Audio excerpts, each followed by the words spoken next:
Sveiki. Jeigu karališkosios Britų artilerijos karininką 18-19 amžiaus sandūroje pavadintumėt skeveldrą, nuoplaišą ar duženą, jis turbūt įsižeistų ir turėtų teisę įsitraukti kardą.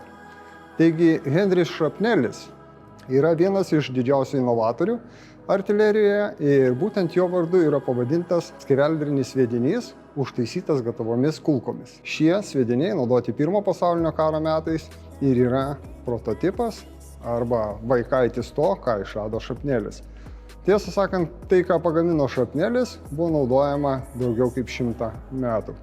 Šiai dienai vėl ta pati konstrukcija atgimsta, naudojama kitose šaudmenyse, priešlėktuvinėse sistemose. Ir pats principas tai nėra vien tik tai skeveldros, tai yra kulkos.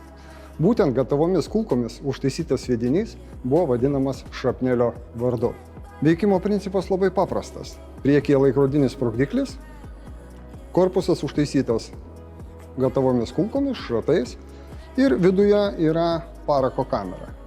Taigi, suveikus laikrodiniam mechanizmui, kibirkštys perdodama į galą, būtent į parako kamerą, kuri ir išstumia visas kulkas būtent į priešą.